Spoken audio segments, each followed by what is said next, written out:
welcome back to Politics Watch. This is Sir P. Now today I'm going to talk about a case in Portland. Yes, Portland again. This time, it's surrounding a young lady by the name of Kerry-Ann Hunter. Right? She was found last Saturday in some bushes, right? And right now, her family in mourning, community in mourning. People say they must scratch them head. But a couple things stand out to me. First thing, whenever you hear any kind of murder going on in Portland, you'll probably think to yourself, why it often seem to be females? I'm going to tell you why. The majority of murders in Portland are a result of man and woman affairs. Crime of passion, jealousy, things like that. So that is why you're going to see many of the murders in Portland. They're not being driven by gang warfare. They're not being driven by, man a try control turf, some man go over ends, go shoot up ends. It's normally something to do with either relatives fall out, man and woman fall out, as me said, jealousy, something like that. So right now the motive is not known, but eventually, if the police can figure it out, it's likely to go back to somebody who linked to her, somebody she was in a relationship with, some friend, something like that. Right? That is usually the case in Portland. It's a peculiar parish like that. Now, last year, Portland had 10 murders. 10. Very low figure, right? Portland is what I like to consider Jamaica's last stand. That's the parish that, if you ever see that fall off the scales and start to end up like the others, then you know that's it. As long as Portland remains the way it is, there is hope for the rest of Jamaica. Because the aliens live down there. Right? People in down there, they come from Mars. Whatever formula them have down there can spread to the rest of Jamaica. But you have to keep a close eye on it. 10 murders last year, and so far, 2021, there's 2 already. Right. The year before that, it was 15, so it actually dropped from 15 to 10, which is what? That's a 40% decrease. Right. So let's hope that Portland can maintain it. But that's not even really more on focus on. More on focus on something where stood out to me as I was reading about it in the Star. It is said that she received a phone call. Right? One of our friends said about 8:30 she get a call and she said she soon come back. So remember I said it's likely that somebody she know, somebody she involved with, some friend. If another person do it, or the person set her up because somebody called her. But this is how me look on it. Every time murder go on and me hear say somebody get a call and them come out of them yard, them come out of them hotel, them come out of whatever, and then them lose them life, I always think to myself, why the investigator didn't find out who was the person who made the last call? I mean, it must be possible somehow, even without getting access to somebody's phone. I'm sure Digital and Flow can probably tell them who was the last number for call. Because if somebody call you and you come outside and you lose your life, it's a fairly reasonable assumption that the person is complicit in some way, shape or form. Right? Now, on some occasions it might be purely coincidence, but I'd go as far as to say that's the minority. If me then in my yard and somebody called me and said, come outside, and as me go outside, man out there wait for me to wake me up. The person will call me outside. In my opinion, they have to be investigated as a suspect. No, you can't go find out, alright, maybe a coincidence, but so what? Still want to know who called them out. That's the first person I carry at the station. So I wonder if it's a case where the police them, the investigators them, cannot deal with some kind of paperwork, send go do this and say, tell me who was the last person we call this phone.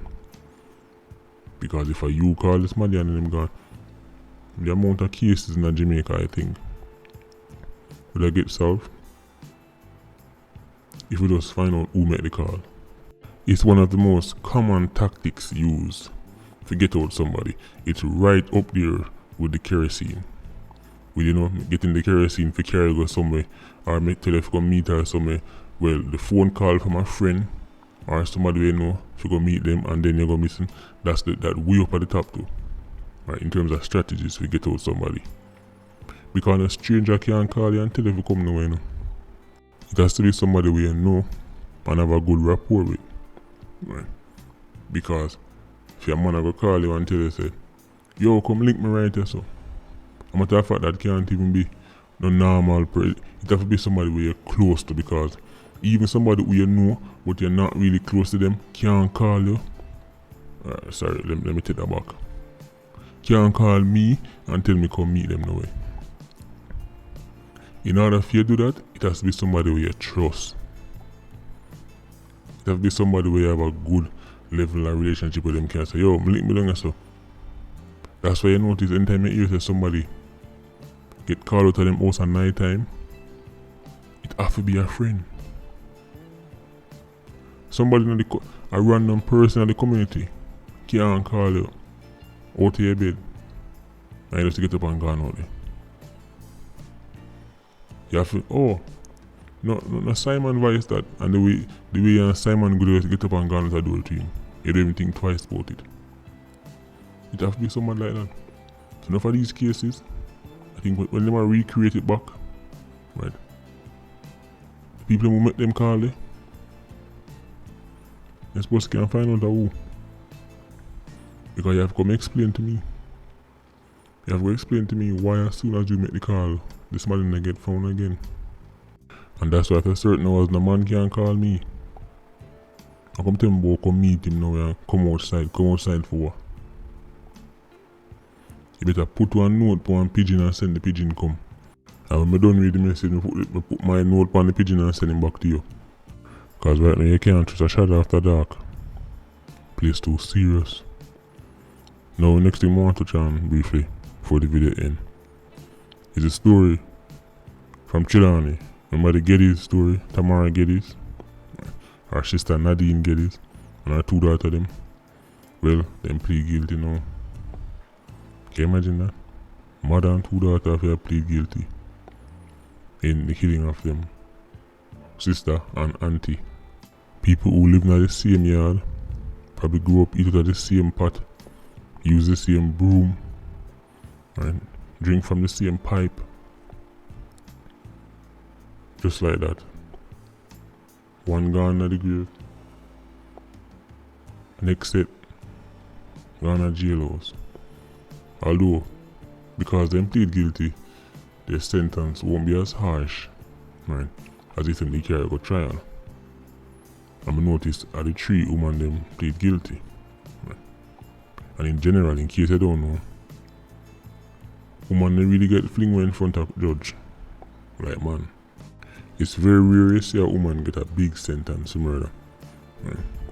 And especially in a case like this, where them go plead guilty, one of them even young too, one of them a minor. I don't expect no big sentence to this. But it's just crazy how the Tamara case, family a war over there left, and then just recently we had the incident with the church lady, Andrea Garwood. Same family a war over there left business. Madness. Complete madness. I'm saying in cases like this, I always ask myself the question. Right, if I could meet these people, I would only ask them one question. And the same question I ask every single one of them. And it's, was it worth it? Would I like to know, after you do something like this to your own sister, after you do something like this to your own auntie, when them sit down behind the bars, what do they think to themselves? Like, yeah, success. I don't know. And next thing about the sentencing too. If the sentencing too light, and then them go do a little short stint and then go back, inherit the house where them kill Tamara for. Listen, the judge them need to know what them a do, because they might send the wrong signal. I understand that she plead guilty, right? And who knows if she cooperate, which should be strange anyway, because she ordered the hit. Normally the person who ordered the hit they get a chance to cooperate with the 87. Normally the justice system wants to think the person who ordered the hit more than the person who carried it out. So it'd be strange if she work with the system to sink the shooter when she send the shooter and get lesser sentence than the shooter. But anyway, the justice system need to know what them do, because if them put out a sentence it's too light, it will send a wrong message to tell people, say, listen, when this one you can do, you can go put a hit on somebody, go to jail for one little. Even if it's 10 years, it's too light. Because if for 10 years, you come out in a 5. For 15 years, you come out in a 7 and a little bit. Maybe even less too. And then you come back out, come inherit the asset where you kill this modifier in the first place. And justice system, if you know them I do.